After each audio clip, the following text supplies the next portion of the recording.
O projeto Mulheres Emocionalmente Maravilhosas Biblioteca Humana nasceu em junho de 2021, em meio à pandemia Covid-19, durante a mentoria de educação emocional. Inspirado pelo projeto Biblioteca Humana, que iniciou na Dinamarca há 21 anos e já atingiu mais de 84 países e 6 continentes, e tem como inspiração Não Julgue o Livro pela Capa. O nosso projeto é voltado a histórias de mulheres que, de forma voluntária, relatam as suas histórias a fim de juntas formarmos um exército de mulheres emocionalmente conscientes. Quer participar desse exército? Curta, comente e compartilhe essas histórias.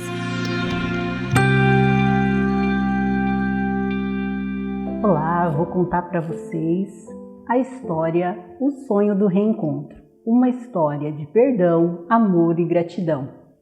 Em 1986, eu tinha 12 anos e os meus pais se separaram. Nesse momento veio um sentimento de dor, tristeza, depressão muito forte. E uma tia minha chegou para mim e disse: não fique assim. Eu estava muito triste porque meu pai tinha ido embora. Ela falou: não fique assim porque ele não é seu pai.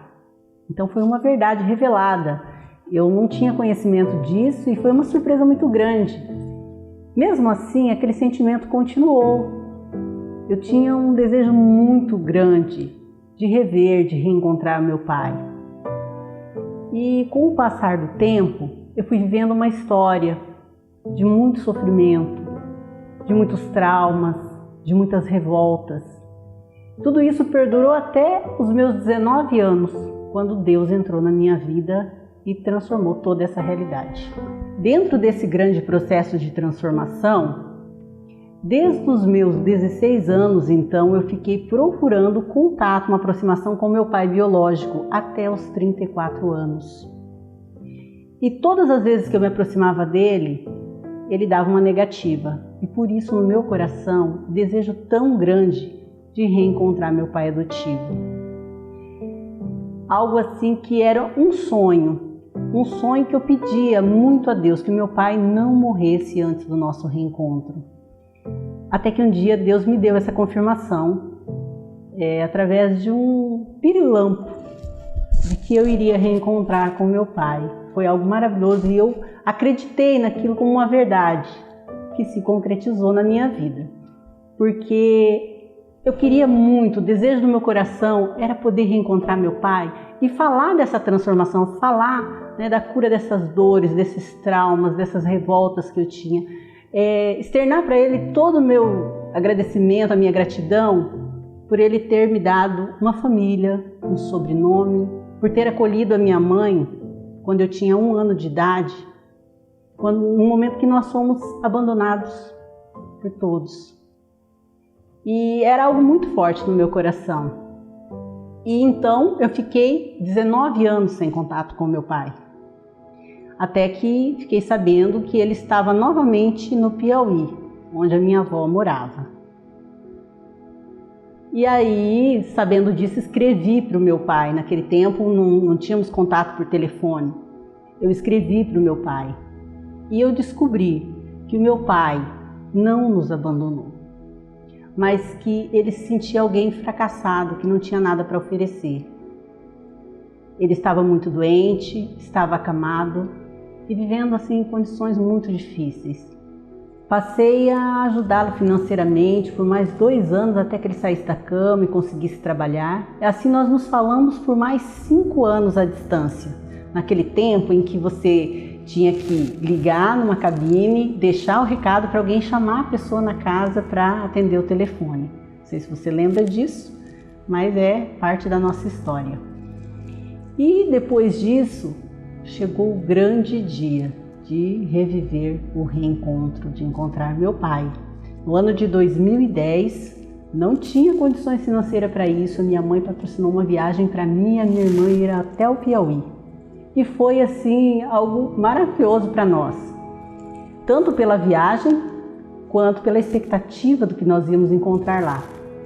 E quando nós chegamos lá, o taxista até se emocionou, se envolveu com a nossa história, e foi nosso cinegrafista, nosso fotógrafo, e viveu com a gente aquele momento. Foi um momento maravilhoso, mágico, muito lindo, emocionante, que eu tenho registrado no meu coração, tenho registrado em imagens e é algo que vai ficar para sempre. Mas a história não termina por aqui. Bom, eu tinha o desejo que meu pai viesse embora. Eu fui para o Piauí para buscá-lo. E quando eu cheguei lá, na casa dele, uma grande surpresa. Ele vivia em condições sub-humanas. A casa dele não tinha forro, não tinha piso, não era rebocada, o esgoto passava na porta. E quando a gente vai acolher alguém na nossa casa, a gente prepara o melhor. Imagine, você vai rever uma pessoa que você não vê há 24 anos. Você prepararia um banquete. E quando eu cheguei na casa do meu pai, só tinha água na geladeira e 2 panelas com restos de alimento, né, do almoço deles. Ele não tinha mais nada para oferecer. E eu até disse para ele: pai, se o senhor quer mesmo que a gente fique aqui, a gente pode ir para um hotel? Não, eu faço questão. E por amor, olha que o amor faz coisas que a gente não imagina. Eu fiquei lá e não tinha lugar nem para a gente se abrigar direito. Mas foi muito bom, muito boa aquela experiência. Mas ainda assim, o desejo do meu coração era somente convencer o meu pai de vir embora. Lá ele vivia com uma mulher diabética, bem adoentada, tinha adotado uma criança que tinha 2 anos de idade. Na verdade, meu pai, né, com a vida que ele vivia, ele cuidava daquela criança e daquela mulher. Porque meu pai bebia, tudo que ele ganhava ficava na rua, então assim, vivia em condições precárias demais. E depois disso, o que aconteceu? Nós sabemos que todas as coisas concorrem para o nosso bem. 3 dias antes de eu vir embora, eu comecei com alguns sintomas de febre, diarreia, vômito. 2 dias antes, eu fui hospitalizada. Eu fiquei doente lá. Bem doente. Ao ponto de ter que assinar um termo para ter autorização para poder embarcar e voltar para Campo Mourão.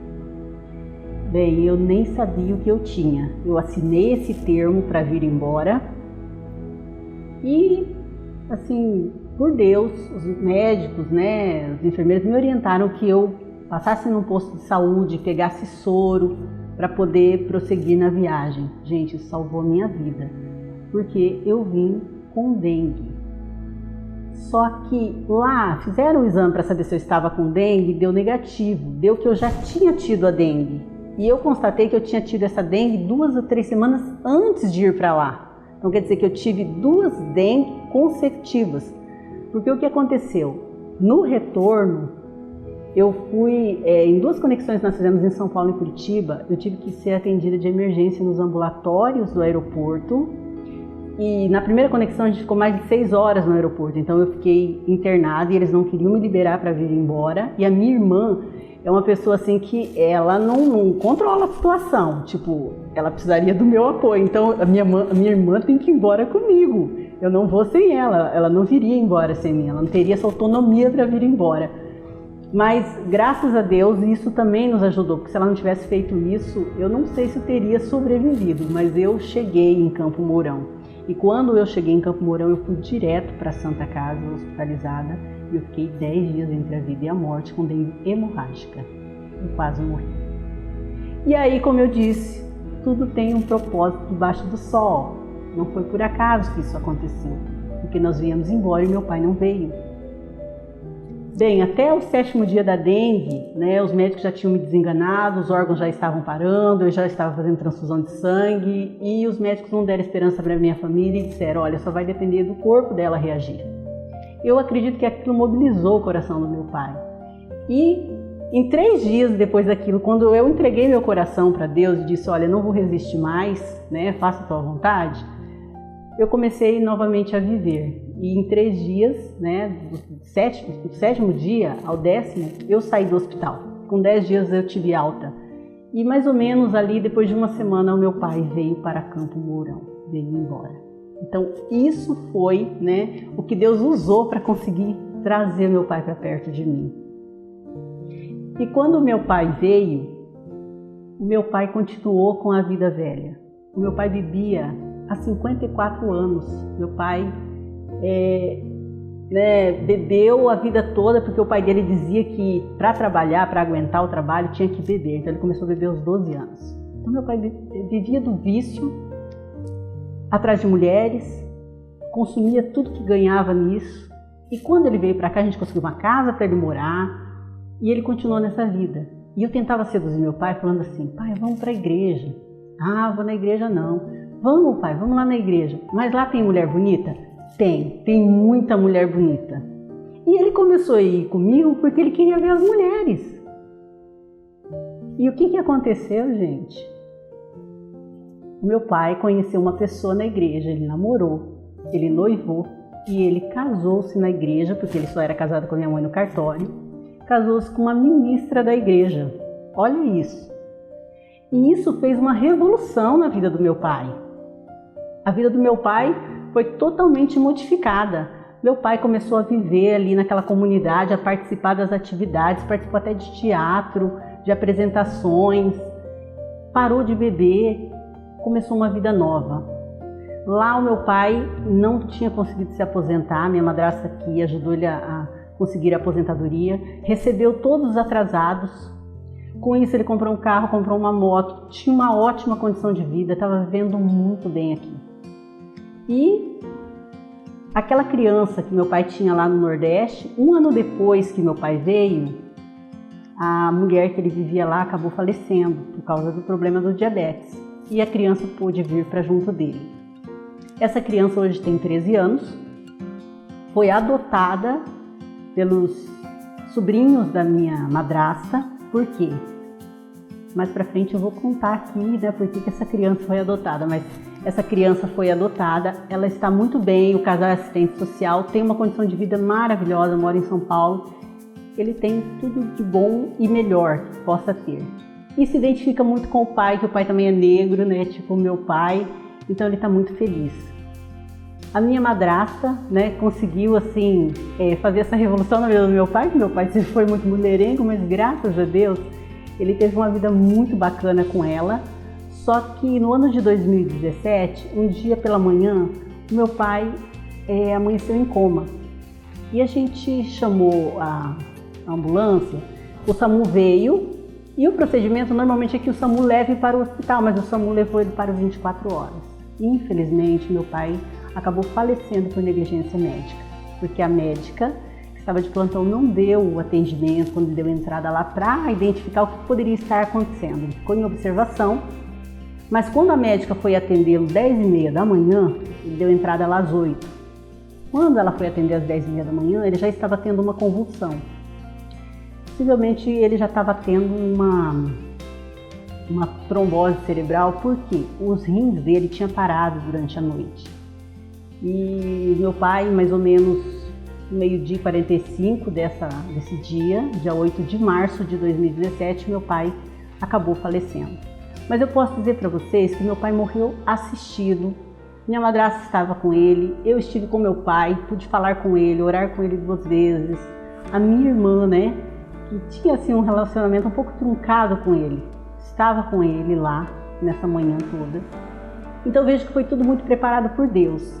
E eu digo para vocês que eu não consegui chorar a morte do meu pai, porque o que eu tinha no meu coração era muita gratidão, muito agradecimento a Deus pela oportunidade de ter vivido 6 anos com o meu pai. Foi uma oportunidade que Deus me deu, que foi um milagre na minha vida, que foi algo assim que fez uma revolução na minha vida, algo que me trouxe muita cura.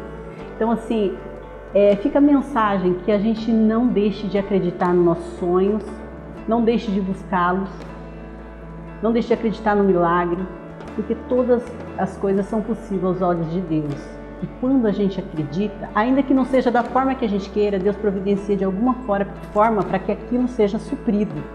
Então isso foi assim algo extraordinário que eu vivi, né, e que eu guardo assim com muita gratidão no meu coração.